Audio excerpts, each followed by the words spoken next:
Skoll!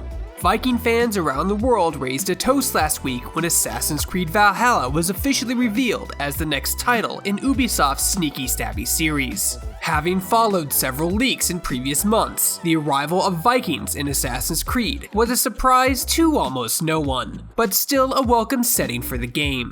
Ubisoft delved heartily into the entwined threads of mythology and history. Let us explore and interact with famous figures, creatures, and deities from ancient Greece and ancient Egypt. While the setting of Valhalla brings us much closer to the present, Norse culture is no less rich. To that end, these are our predictions and expectations for the setting, story, and gameplay in Assassin's Creed Valhalla. The reveal trailer for Assassin's Creed Valhalla shows a band of bearded warriors making their way to England to conduct raids and establish colonies. We also get a glimpse of King Alfred of Wessex, soon to be Alfred the Great, who will largely play the role of the antagonist. To that end, it seems pretty sure that Valhalla is set in the 870s. Given that we've taken up the invading side, it's likely that the story will play out over several years as the Norsemen push the English back, possibly even as far as 878. In that year, the Vikings are reported to have caught Alfred out at Chippenham, forcing him to flee and seek refuge in Somerset before his eventual retaliation and victory. Ubisoft hasn't been shy when discussing the setting for Valhalla. We know that the game will start in Norway before social pressures force Ivor, the player protagonist, to lead their clan away to raid and settle on English lands. From the sounds of it, we expect Norway to only be featured in the opening of the game, with the bulk of the title taking place on a large open-world map in southern England. As for the famous sites we can expect to visit, creative director Osrish Ishmael has already teased that Stonehenge will be visitable in-game. We might even get a chance to climb on it, a very frowned upon thing these days. We understand. Just don't go knocking it down, or you might cause some type of unpleasant time paradox. Beyond that, expect plenty of cathedrals and the ruins of past empires like the Romans to also be present. Given Stonehenge is located in the southeast of England, Valhalla is shaping up to potentially be a very big map indeed. We expect the bulk of it to be spread out in this area, and the south coast of encompassing towns, such as Reading and Wilton, Salisbury in present day, while also giving a chance for a bit of ship combat along the coast, through England's many riverways as well.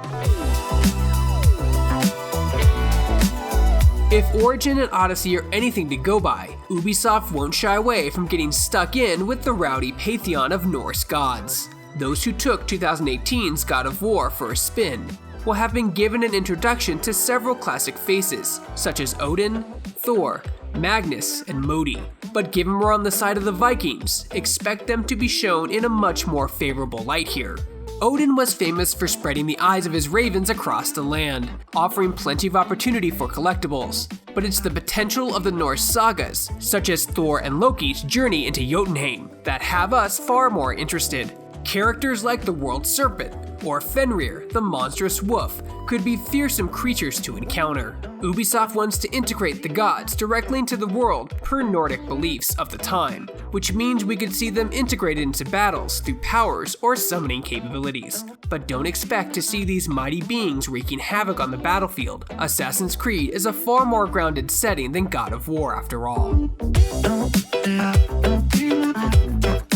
While we know King Alfred of Wessex will be making an appearance as one of the main antagonists, Ubisoft also stated in an interview with Eurogamer that he'll be more of a nuanced character than a straight-up villain. We also expect to see Guthrum, leader of the Denlaw, show up, one of Alfred's greatest rivals. Guthrum spread his forces down toward Wessex, facing Alfred several times before forcing his dramatic retreat in 878. Assassin's Creed Valhalla looks to build on the open worlds of Origins and Odyssey, but this time giving you a Viking settlement to support and expand. Over the course of the game, You'll see your settlement expand and prosper as you complete quests that benefit it. It's based on this settlement that we reckon Valhalla will take place over the course of quite a few years, with your company of settlers dragged into several conflicts with forces of Alfred, likely at the behest of Guthrum. England of the 800s was a far less vertically developed place, which means we could see far less scampering up walls and general parkouring than in previous titles. We're sure Ubisoft will find a way to add in a selection of stealth kills and assassin takedowns, but Vikings make for the least likely assassins out of all the game's settings thus far. That said, the CGI trailer did make a special effort to show off the fact that the hidden blades are back, so that should add some consolation to assassin fans.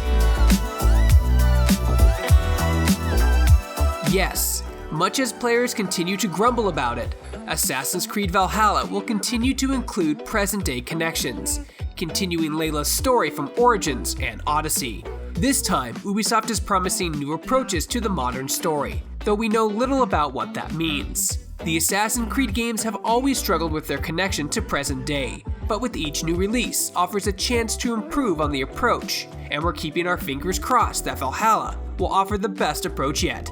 Are you excited for Assassin's Creed Valhalla? Let us know your thoughts and predictions in the comments below.